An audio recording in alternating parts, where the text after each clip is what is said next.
Assalamualaikum warahmatullahi wabarakatuh. Perkenalkan, nama saya Ririn Radi dari kelas Arsitektur A. Dalam video kali ini saya akan mempresentasikan tugas studio perancangan arsitektur. Yang pertama, alternatif pemilihan tapak yang bertujuan mendapatkan tapak dengan potensi terbaik sesuai pengembangan fisik, kebutuhan, dan fungsi dari bangunan yang akan dibangun, yaitu hotel. Dengan dasar pertimbangan, yang pertama sesuai dengan RT/RW, yang kedua terjangkau oleh jaringan transportasi kota baik kendaraan umum maupun pribadi. Yang ketiga, luasan tapak cukup untuk menampung aktivitas dan kegiatan yang direncanakan. Yang keempat, lingkungan sekitar tapak mendukung keberadaan bangunan.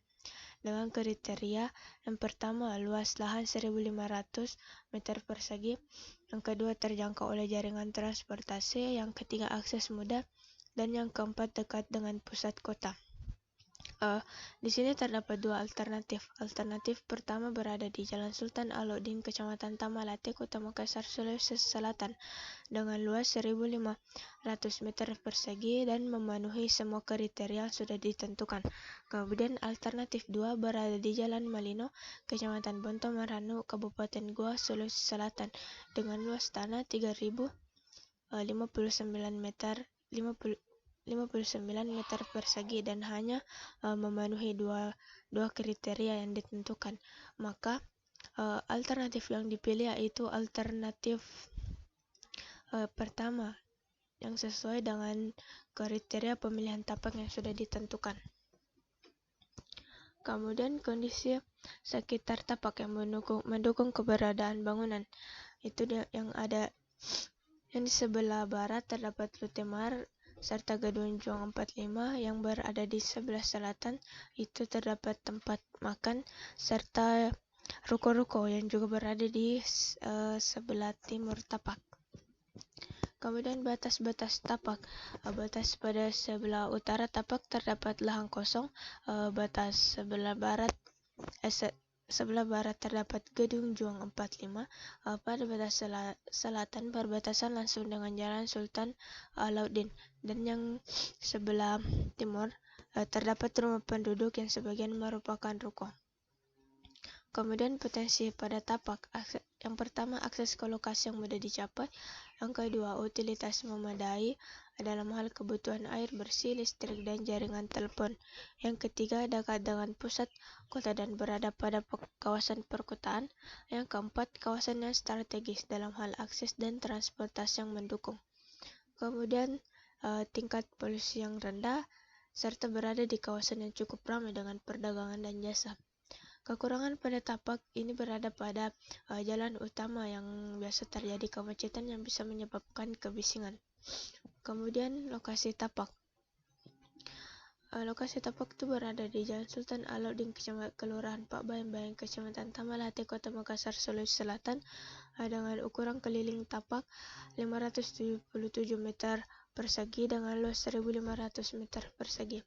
Lebar jalan utama 12 meter dengan KDB 60%, KLB 1,8, GSB 3 meter, RTH 80%. Kemudian RT/RW. Tapak ini berada pada kawasan peruntukan perumahan dengan kepadatan tinggi. Pasal 57 ayat 2A. Selanjutnya kawasan peruntukan perdagangan dan jasa, pasal 58 ayat 2. Selanjutnya kawasan peruntukan perkantoran, pasal 59. Kemudian kawasan peruntukan industri, pasal 60 ayat 1B. Kemudian kontur tapak. Di bagian atas merupakan titik tertinggi kontur serta terdapat gundukan tanah. Kemudian di bagian ini merupakan kemiringan kontur dan paling bawah itu konturnya yang relatif datar. Dan ini merupakan gambar kontur jika dilihat dari arah selatan. Kemudian respon topografi. Kontur dengan tanah yang datar akan dijadikan sebagai lahan parkir.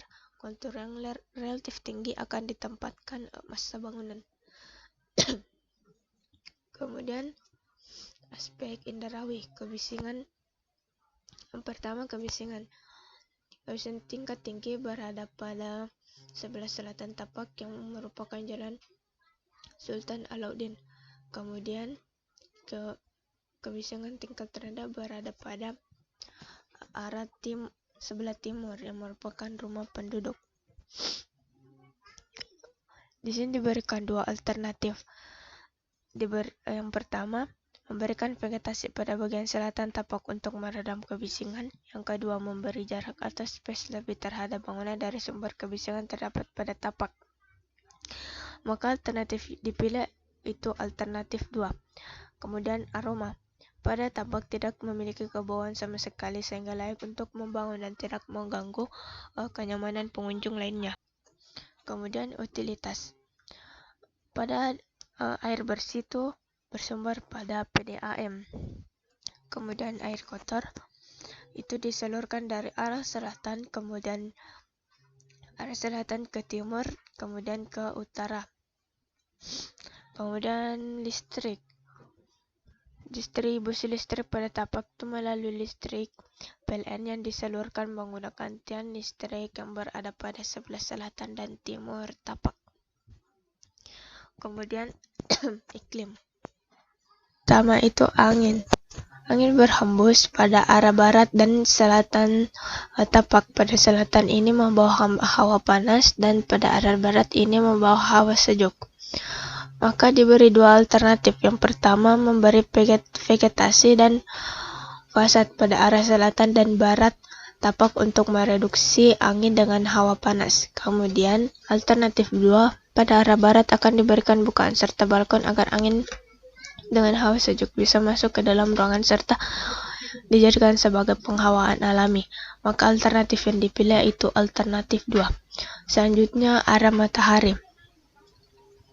Matahari pagi akan masuk pada bagian timur tapak dan matahari sore akan masuk pada bagian barat tapak. Bukaan yang menghadap utara memasukkan cahaya lembut dan teratur, dan bukaan yang menghadap timur dan barat dapat dimanfaatkan sebagai pencahayaan alami. Di sini terdapat dua alternatif. Yang pertama, lebih banyak bukaan pada timur dan barat dikarenakan pada arah timur sinar matahari yang masuk lebih banyak, dan pada arah barat cahaya lembut sehingga dapat dimanfaatkan sebagai pencahayaan alami.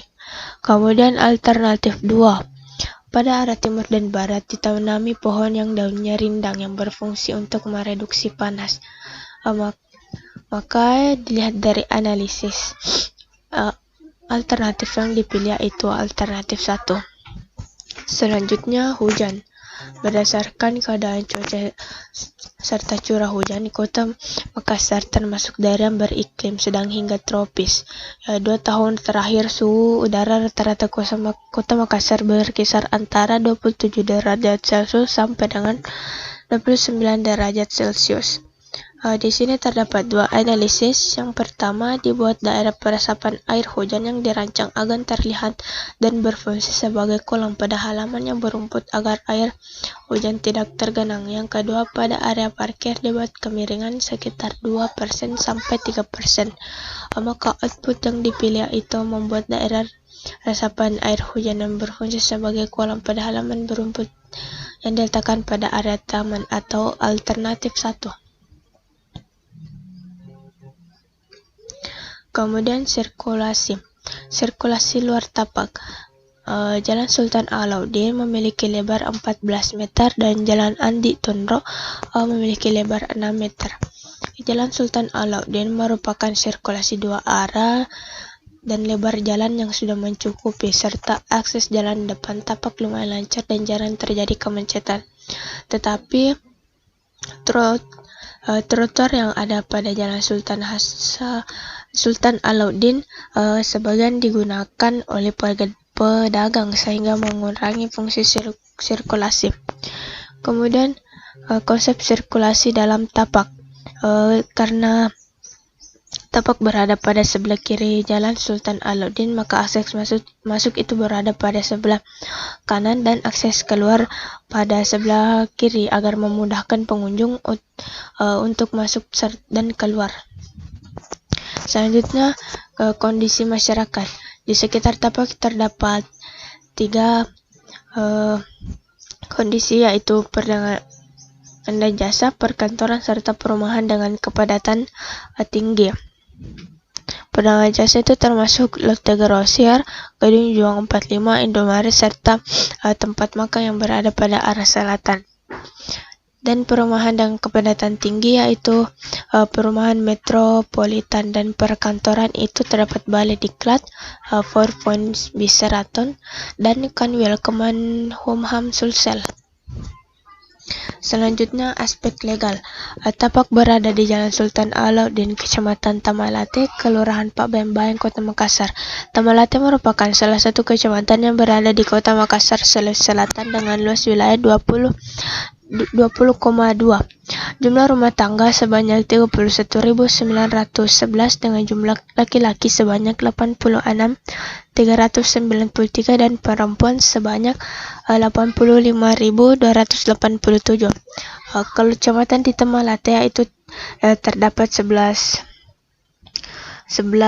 kecamatan, salah satunya itu Pak Bembayang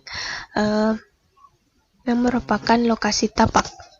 Dengan batas-batas wilayah: utara Kecamatan Mamajang, timur Kabupaten Goa, selatan Kabupaten Takalar, dan barat Selat Makassar.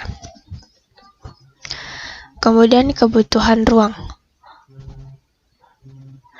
Yang pertama, lobi terbagi antara lorong masuk, resepsionis, informasi dan reservasi, ruang tunggu, lift area, bellboy, serta toilet umum.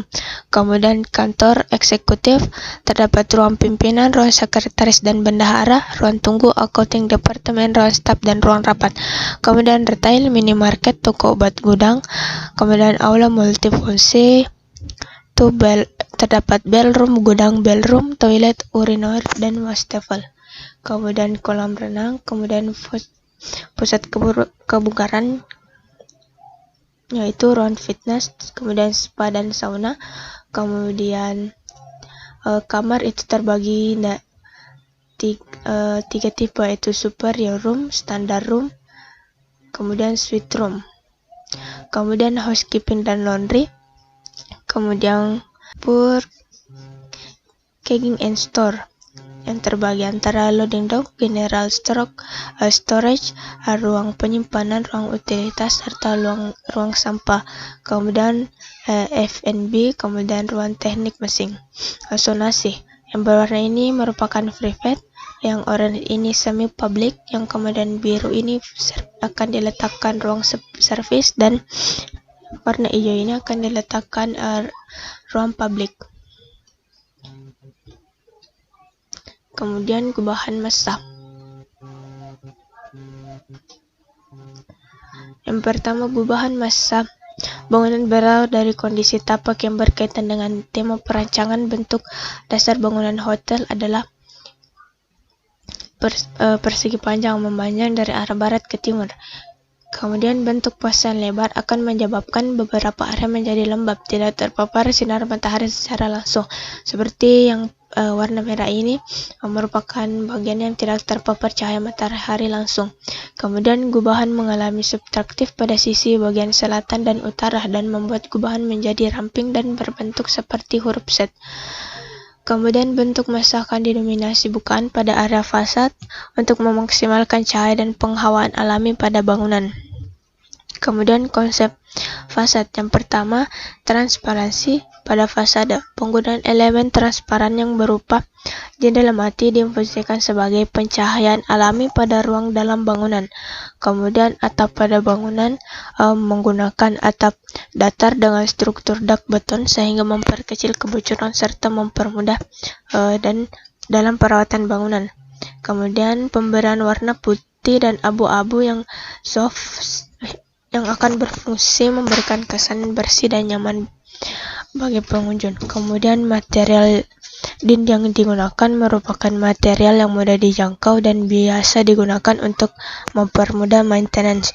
Kemudian secondary skin memiliki bentuk garis yang disusun secara berulang dengan irama tertentu. Kemudian side plan. Di bagian sini terdapat pintu masuk, dan di nomor 2 ini merupakan pintu keluar, dan di sini merupakan area air mancur, dan di sini akan diletakkan bangunan, dan sebelah sini area kolam renang dan sebelah barat akan diletakkan area taman. Mungkin itulah yang dapat saya presentasikan. Lebih dan kurangnya mohon dimaafkan. Assalamualaikum warahmatullahi wabarakatuh.